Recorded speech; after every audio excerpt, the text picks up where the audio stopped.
What's goody? Hey man, Stephen A. Smith, we all know about the LeBron James and Stephen A. Smith thing, right? I don't need to explain to y'all what happened, I hope, but if you don't know what happened, literally just look up LeBron James, Stephen A. Smith. You'll find plenty of people talking about it.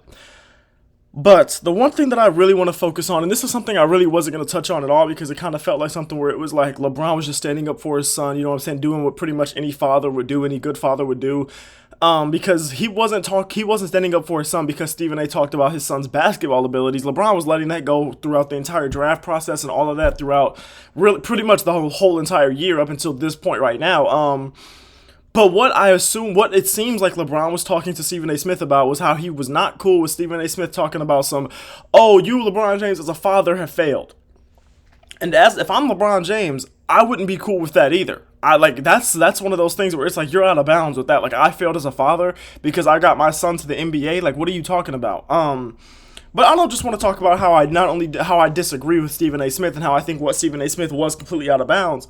What I actually want to talk about is how Stephen A. Smith, since LeBron James went up and talked to him in the third quarter of that Knicks game during a timeout before he proceeded to go over there and walk down Stephen A. Smith's team, the New York Knicks, throughout the rest of the game, is how since then Stephen A. Smith has gone and made an absolute fool out of himself. And I am a person that was like once a Stephen A. Smith.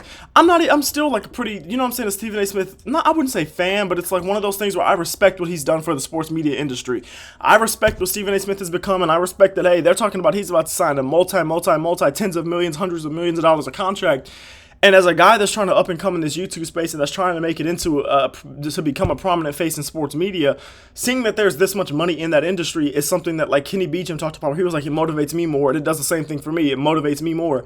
Even though I'm not motivated completely by money, I'd be lying if I said to you the prospect of signing a couple year, $100-something million deal is something that I wouldn't do. Like, obviously, that's something that I would do.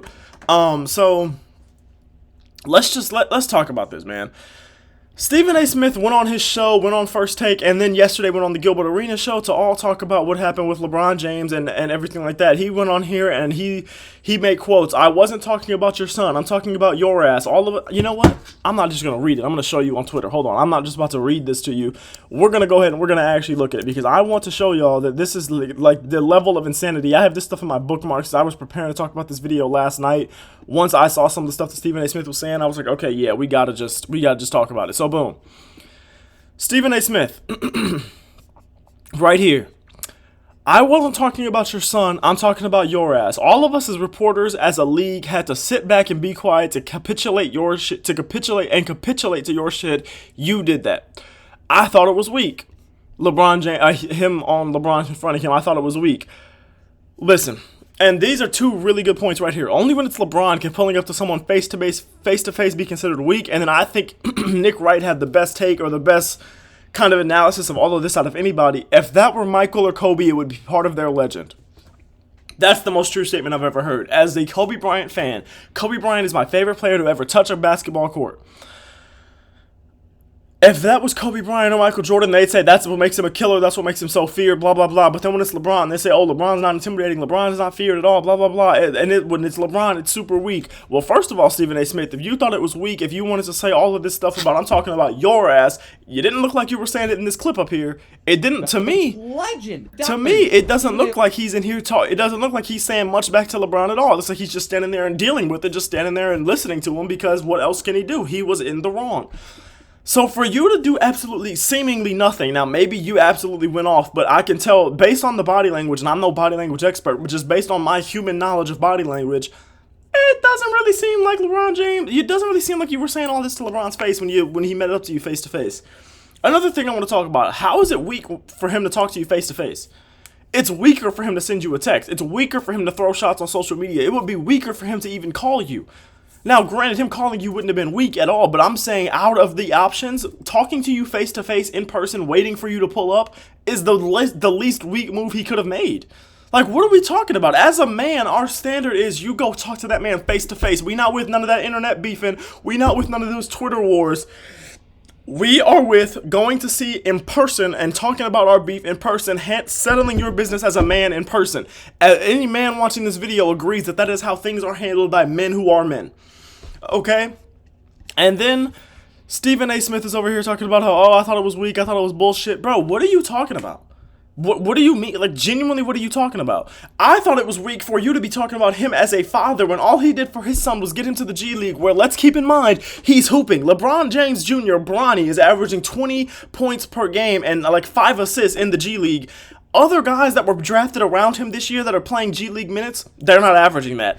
Other 55th picks throughout history didn't average that in the G League. And I don't want to hear nothing about the contract. I don't want to hear nothing about how he doesn't belong in the NBA, because when he's out here performing in the G League, playing better than other guys who y'all would say but deserve to be in the NBA based on their college careers, their overseas career, and everything like that, just because the man didn't average 20 points or 15 points or 10 points at USC does not mean the man shouldn't be in the NBA. Now, granted, would he have gotten drafted if his name wasn't LeBron James Jr.? I doubt it. He probably would have had to stay another year or 2 or 3 in college.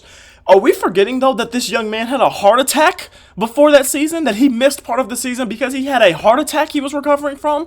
Not stress, not heart freaking burn, a literal heart attack.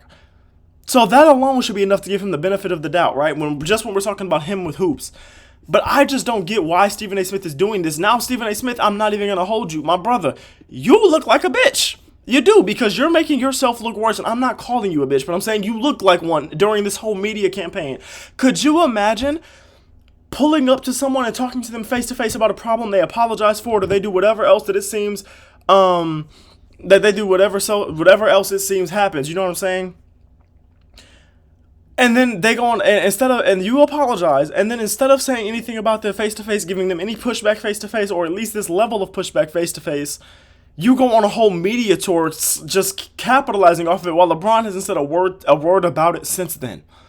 You are out here acting like a bitch. I'm not going to lie to you, bro. Like, this is not something that's weak to me. Not LeBron talking to you face to face, not LeBron talking to you in person. What you're doing right now, Stephen A. Smith, is weak. It looks weak, and I do not agree with it. No, I'm probably not going to talk about this again unless something crazy happens, but Stephen A. Smith is making himself look really bad right now. With all of the critics, all the criticism that has been going on around sports media this year, and how toes like First Take only talk about a certain few teams, and they be having the GOAT debate with Kai Cenat instead of actually, you know what I'm saying, talking about certain other things. It's just like, this isn't going to make your case any better. You know what I'm saying? We're talking about how players get trashed all the time for no reason, how Shaq was trashing Zion Williamson for dropping a 20-point triple-double because 20 points is nothing. It's like, dog, y'all are making yourselves look worse. Y'all are making it look like, yeah, everybody's right who's criticizing the NBA media and the way that the NBA is covered as a sport. You know what I'm saying? So yeah, man, I'm just not with it. I'm not with what what Stephen A. Smith has been doing. Let me know what y'all think about this, man. Let me know if I'm forgetting about anything that has been said or forgetting to bring up any major points or anything like that. But I just don't. Yeah, man, I'm just not with I'm not with the hypocrisy that what Stephen A. Smith is saying. And it's like, Stephen A. Smith, don't forget, you criticized LeBron as a father. You said, LeBron, I'm talking to you man to man, father to father. As a father, you failed your son. You wasn't saying nothing about Jordan's sons, and I'm not about to say what they was doing, but we go look up some of Jordan's sons' problems. You didn't say nothing about them. Oh, okay then. All right, goodbye. I love y'all. I appreciate y'all. Thank you for watching, and yeah, man, Stephen A. Smith, you just got to do better, bro.